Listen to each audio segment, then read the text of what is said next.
Hello friends, a warm welcome to my channel. I am Manu Vijayan. In this section, I would like to discuss a basic concept in economics, that is supply and law of supply, that come under microeconomics.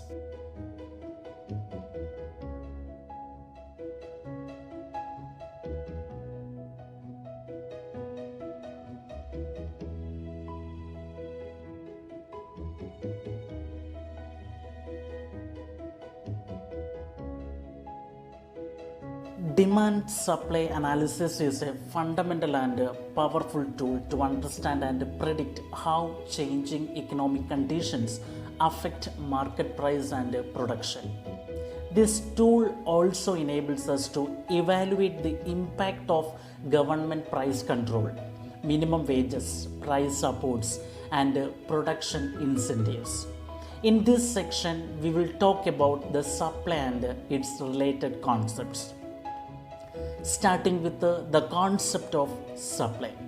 Supply refers to the quantity of a commodity that producers are willing to produce and sell at different prices per unit of time.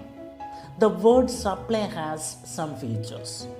First, the supply of a commodity is stated in quantitative terms as the offered quantities. And the supply of a commodity is always with reference to the price at which that quantity is supplied. For example, to say that producers of blankets are supplying 1000 blankets does not carry any economic meaning. At the same time, if it is stated that producers supply 1000 blankets at a price of rupees 500 per blanket, supply will start conveying economic meaning. And the supply is always measured as a flow or expressed with reference to a unit of time, which may be a day, a week, a fortnight, a month, or a year, or any other period of time.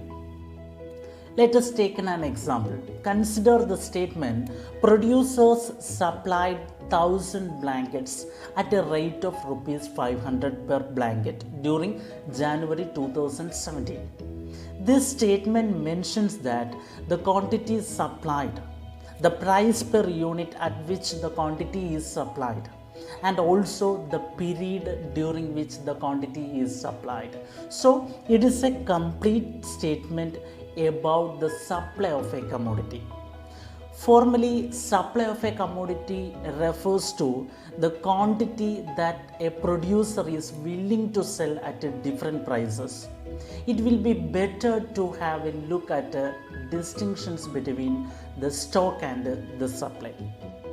That is the supply and stock. Supply refers to the quantity of commodity offered for sale, whereas a stock refers to total quantity of a particular commodity that is available with the supplier. Stock is the excess of commodity in the market over the quantity of commodity offered for sale. And we know that supply is a part of stock, and stock is always more than supply. And the types of supply. Supply can be categorized as individual supply and market supply. Supply of a particular commodity by an individual firm at different prices in the market is termed as individual supply. And the market supply is the sum total of supply of all the sellers or firms of a commodity in a market at different prices during a given period of time. And supply schedule. It is a tabular presentation of various quantities of a commodity offered for sale corresponding to different possible prices of that commodity. The supply schedule shows that at a price of rupees 10 per unit, the producer is willing to supply 1 kg. And at a higher price of rupees 20 per unit, he is willing to supply 2 kg. As price of a good keep rising, he is willing to supply more and more quantity of good. And the supply schedule can be categorized as individual supply schedule and market supply schedule.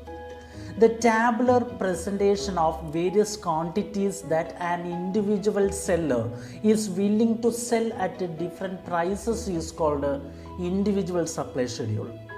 And the tabular presentation of various quantities that all the sellers are willing to sell at different prices is called market supply schedule. Next, supply curve. It's a graphical representation of supply schedule. And the supply curve is an upward sloping curve showing the positive relationship between the price of a commodity and its quantity supplied. And the supply curve can be categorized as individual supply curve and market supply curve. Individual supply curve is the graphical representation of the individual supply schedule, and the market supply curve is the graphical representation of the market supply schedule.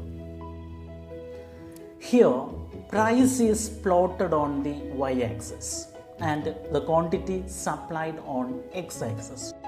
Figure shows that at a price of rupees 1 per unit, the producer is willing to supply the 5 units of commodity. And at a price of rupees 2 per unit, he is willing to supply 10 units.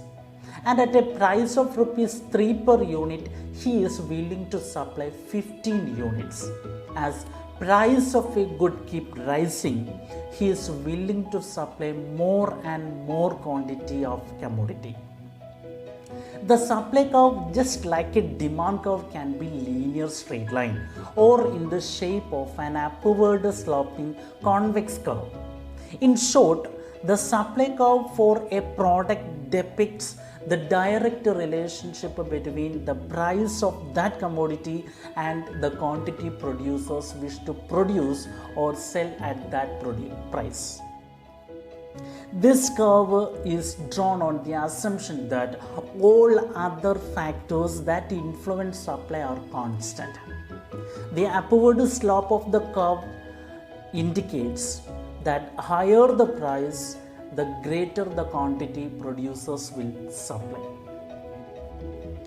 It is the horizontal summation of all individual supply curves. Market supply is obtained by adding up the supply made by each seller. Here, to get the market supply curve, add the first supply curve of firm A to the second supply curve of firm B. And you can see at price 15, total supply of firm A is 4 and total supply of firm B is 2. So the market supply is equal to the horizontal summation of the quantities supplied of firm A and B, that is 4 plus 2 is equal to 6. And market supply curve will be more flat than individual supply curves. Next is supply function. The supply function studies the functional relationship between the supply of a commodity and its various determinants. It is expressed as Qx is equal to F of Px, Pr, G, Pf, T, Nf, Ex and G, where Qx is equal to supply of commodity X, F is equal to functional relation, Px is equal to on price of a commodity X, and Pr is equal to price of related goods, G is equal to goal of the firm, Pf is equal to price of factors of production, T is equal to state of technology, Nf is equal to number of firms in the industry, and Ex is equal to business confidence or expectation, and Gp is equal to government's policy. Here equation shows the functional relationship between Qx and its determinants. For a simple theory of price, we need to know how quantities supplied varies with the product's on price, all other things being held constant. Thus, we can write the supply function as Q is equal to A plus BP, where A is equal to horizontal intercept value and P is equal to price and B is equal to coefficient of price. For example, Q is equal to 10 plus 2P. Next, inverse supply function. Here, price is a function of quantity supplied. For example, supply function is equal to Q is equal to 10 plus 2P. And inverse supply function is 2P is equal to 10 plus Q. That is, P is equal to 5 plus 0.5Q. And factors determining supply. Here you can see the price and non-price factors affecting supply. Factors that help in determining supply are on price of a commodity, price of related goods, goal of the firm, price of factors of production, state of technology, number of firms in the industry, business confidence or expectation, and government policy. First, on price of a commodity. There is a direct relationship between on price of a commodity and its quantity supplied. And price of related goods, other things remaining the same or ceteris paribus, the supply and production of a commodity will fall as the price of other commodities rise and vice versa. This happens because normally a producer chooses that commodity for production which earns him the highest profit. And goals of the firm. If goal of the firm is to maximize profit, more quantity of the commodity will be offered only at a higher price. On the other hand, if goal of the firm is to maximize sales, more will be supplied even at the same price, or same will be supplied even at a reduced price. Sales maximizing firm supplies greater quantity than a profit maximizing firm. And price of factors of production. With the rise in the price of factors of production, the cost of production rises, which results in decrease in supply due to lesser profit margin and vice versa. And the state of technology. New discoveries bring reduction in cost and increase in production. This will increase the level of supply also. A cost-saving technology increases the supply. And the number of firms in the industry.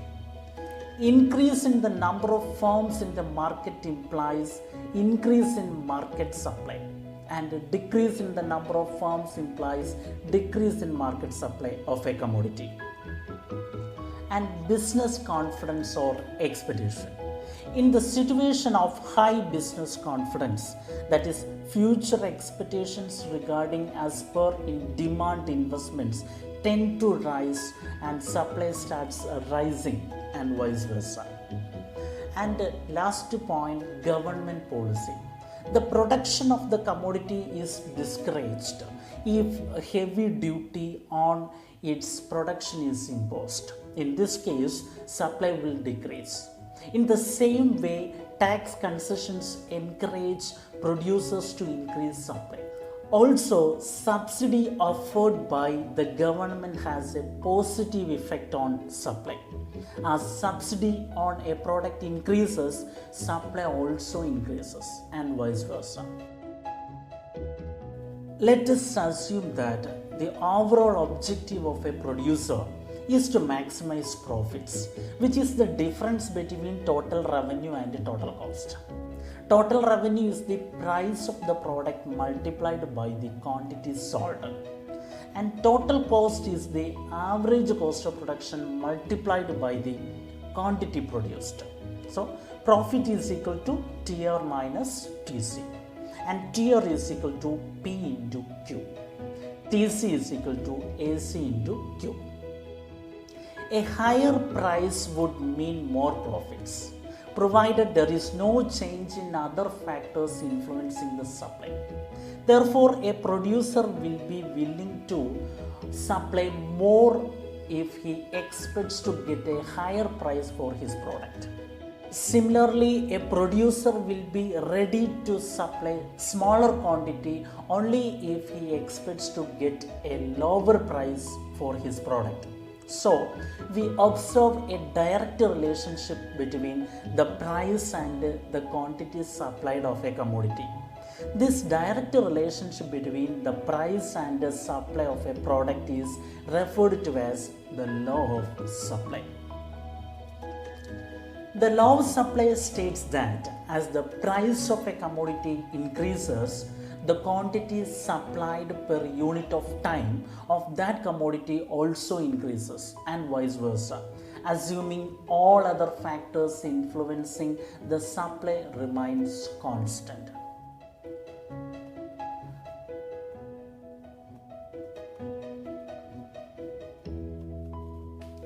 In this direct relationship between the price and the supply of a commodity, the changes in supply is caused by the changes in price, such that changes in price is the cause and change in supply is the effect. We can express this relationship in functional form, treating supply as dependent variable and price as independent variable. S is equal to F of P. It is important to understand that the statement price rise leads to supply rise is true, and the statement that supply rise leads to price rise is false. Here, price is an independent variable, whereas quantity supplied is a dependent variable. And causes for application of law of supply. The main reasons for the operation of law of supply are profit motive, change in the number of firms, reduction in stock. First, profit motive. As price rises, supplier's profit margin also rises. This increased profit motivates a supplier to supply more with the increase in price. And change in the number of firms. High prices generally imply a higher profit margin. High margin of profit makes the particular business lucrative to new investors. As a result of this, the number of firms increases in the market, causing supply to rise simultaneously. And a reduction in stock. As price rises, the producers are willing to supply more from their accumulated stocks, causing stocks to deplete and supply to increase. And finally, exceptions to the law of supply. Certain goods which do not follow law of supply are agricultural goods, perishable goods, antique goods, rare articles and paintings, future expectations regarding prices, lack of resources and labor market. First, agricultural goods. Law of supply does not apply for agricultural goods, as their supply depends on climatic conditions and not on price. Perishable goods. Perishable goods like fruits, vegetables, milk and milk products cannot be held for long. Therefore, suppliers are willing to supply these products even when prices are less, for fear that they would become totally useless.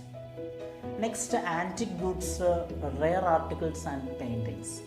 These goods are highly priced, but still their supply is limited, as supply here is affected by factors other than price. So the supply of Hussein's paintings cannot be increased even if buyers are willing to pay high price for it. Future expectations regarding prices. If prices are rising but sellers anticipate that they would rise further in future, then they would not increase their supply now. And lack of resources. In underdeveloped or backward economies, supply cannot be increased due to lack of resources. And last point, labor market. In the labor market, it is observed that as the wage rate rises, the workers tend to work for less hours so as to enjoy more leisure. This causes the supply of workers to decrease at increased wage rate. Have a nice day. Thank you.